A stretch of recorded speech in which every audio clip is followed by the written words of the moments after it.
It's 1973. America is losing a war.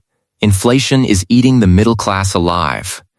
And Richard Nixon has just done something that nobody fully understood at the time.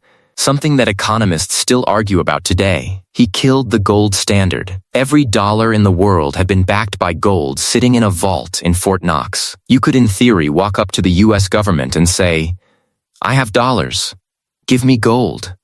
Nixon ended that, just ended it. One speech, no vote, done. And the world panicked. Because if the dollar isn't backed by gold, what is it backed by? The answer Nixon came up with was so audacious, so quietly brilliant, and so ruthlessly practical that it reshaped the entire global economy for the next 50 years. He backed the dollar with oil. Not literally.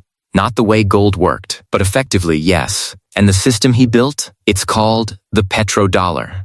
And it is one of the most important things happening in the world right now that almost nobody can explain clearly. 1. How we got here. To understand the petrodollar, you need to understand what money actually is. Most people think money is value. It isn't. Money is trust. When you hand someone a $20 bill, they accept it not because it has intrinsic worth. A piece of cotton linen blend is not worth $20, but because they trust that everyone else will also accept it.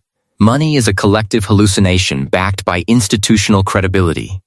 For most of the 20th century, the US dollar's credibility came from gold. Under a system called Bretton Woods, established after World War II, the dollar was the world's reserve currency. Every other country pegged their currency to the dollar, and the dollar was pegged to gold at $35 per ounce. Simple, stable, trusted. But here's the problem. You can't print gold. And America needed money. The Vietnam War was expensive. The Great Society programs were expensive. The Cold War was expensive. So the US printed dollars, lots of them, more than its gold reserves could actually support. Countries started to notice. France famously began demanding gold in exchange for their dollars. Charles de Gaulle literally put gold bars on ships and sailed them back to Paris. He could see what was happening. Nixon could see it too. If every country demanded their gold at once, the US vault would run dry. The entire system would collapse. So in August 1971, Nixon went on television and did the unthinkable. He slammed the gold window shut. No more gold for dollars. The dollar was now just a dollar, backed by nothing but faith in the United States government. This is called the Nixon shock. And it was exactly as destabilizing as it sounds. The dollar plummeted. Inflation surged. The world's financial system was suddenly untethered. Something had to take gold's place as the anchor of global confidence. That something was oil. 2. The deal here's where it gets interesting. By 1973, the world was running on oil. Not metaphorically, literally. Every factory, every car, every shipping container, every power grid. Oil was the physical substrate of the modern economy. And most of that oil came from one place: Saudi Arabia and the broader OPEC cartel. Henry Kissinger, Nixon's Secretary of State and possibly the most calculating diplomat of the 20th century, flew to Riyadh. He sat down with the Saudi royal family and made a deal that would never be officially written down, never be put to a Senate vote, never be acknowledged in public for decades. The deal, roughly, was this: the United States would guarantee Saudi Arabia's security. Military protection, arms sales, a defensive umbrella against any external threat, including their neighbors, including the Soviets. In return, Saudi Arabia would do two things. First, they would price all of their oil exclusively in US dollars. Not pounds, not francs, not marks, dollars. Second, they would take the profits from that oil and reinvest them into US Treasury bonds. They would park their wealth in American debt.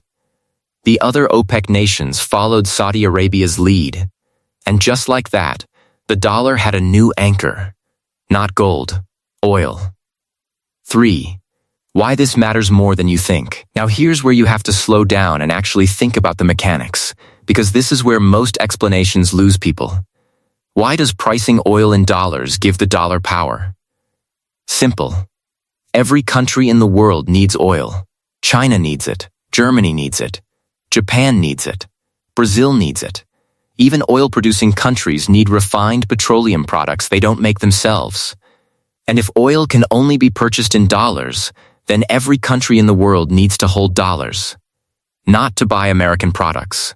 Not because they trust the US government, but because they need to buy energy. And energy costs dollars. This creates what economists call artificial demand for the US currency. Think of it like a toll road. You want to travel through the global economy? You need to pay in dollars. So you need dollars, which means you need to earn dollars, or borrow them, or hold reserves of them, which means you are, at some level, participating in the American financial system whether you want to or not. The result? The US can run deficits that would bankrupt any other country. It can print money that other nations must absorb. It can borrow at lower interest rates because the world has no choice but to lend to it. This is what economists call the exorbitant privilege, a phrase coined, ironically, by a French finance minister who was furious about it. And it gets better. Remember the second part of the deal? OPEC investing their profits in US Treasury bonds? Those petrodollars flowed back into the United States. Saudi Arabia, Kuwait, the UAE, they took their oil revenues, bought American debt, and effectively financed US government spending. The cycle looked like this. America buys oil, pays in dollars. OPEC receives dollars, invests dollars in US treasuries. US gets cheap financing, uses that financing to maintain the military that protects OPEC. OPEC continues selling oil in dollars. Round and round it goes. It is, depending on your perspective, either the most elegant financial architecture ever constructed, or the most elegant racket. 4. The uncomfortable math. Here's a number worth sitting with. The US national debt is currently over $33 trillion. That is not a typo. 33 trillion. Now ask yourself, how does any country carry that kind of debt without collapsing? The answer, in large part, is the petrodollar. Because global demand for dollars to buy oil means global demand for dollar-denominated assets like US Treasury bonds, which means the US can borrow at rates far below what the market would otherwise demand. Take that advantage away, and the math changes dramatically. Some economists estimate that without reserve currency status, US interest rates would be 2 to 3 percentage points higher. On 33 trillion in debt, that's hundreds of billions of dollars per year in additional interest payments. Every year. That's the cost of losing the petrodollar. That's what's actually at stake. And here's the quiet irony at the center of all of this. The countries most disadvantaged by the petrodollar system, developing nations that export commodities, import energy, and hold dollar reserves, they still participate. They have no choice. The system is self-reinforcing. To opt out unilaterally is financial suicide, which is exactly why the system has survived for 50 years. Not because it's fair, because it's a trap with no obvious exit. 5. The cracks. But here's the thing about traps. Someone always tries to pick the lock. Saddam Hussein, in 2000, announced that Iraq would begin selling oil in euros. Within 3 years, his country was invaded. Coincidence? Maybe. Probably. But the timing was noted. Libya's Muammar Gaddafi proposed a pan-African gold-backed currency that oil-producing nations could use for trade. He was overthrown and killed in 2011. Again, correlation, not causation. Probably. But people noticed. Then came something that couldn't be bombed or sanctioned so easily. China. Over the last 15 years, China has been quietly, methodically building an alternative. In 2018, they launched the Shanghai Crude Oil Futures Contract, priced in yuan, not dollars. They signed long-term oil deals with Russia, Iran, and Saudi Arabia, offering to trade in local currencies. They built the cross-border interbank payment system, a dollar-free alternative to the SWIFT financial messaging network. After Russia's invasion of Ukraine in 2022 and the subsequent U.S. sanctions that froze hundreds of billions of Russian dollar reserves overnight, something shifted in the global calculus. If the US could simply freeze your dollar assets, then holding dollars was not just a financial decision, it was a geopolitical risk. Saudi Arabia began publicly discussing selling oil to China in yuan. Brazil and China struck bilateral trade deals, cutting out the dollar entirely. The BRICS nations, Brazil, Russia, India, China, South Africa, and now several others began explicit conversations about a new reserve currency. None of this has broken the petrodollar. Yet, the dollar still represents about 60% of global foreign exchange reserves. The yuan is around 3%, but the direction of travel is visible. And in global finance, direction matters more than position. 6. The bigger picture. Because this isn't just about oil or currencies or trade deficits. This is about power. The petrodollar system is, at its core, the infrastructure of American hegemony. It is how a country with 5% of the world's population has maintained military and economic dominance over a planet of 8 billion people for half a century. It allowed America to project force globally, to sanction adversaries, to reshape governments, to maintain military bases in 150 countries, to fund a defense budget larger than the next 10 nations combined. None of that is free.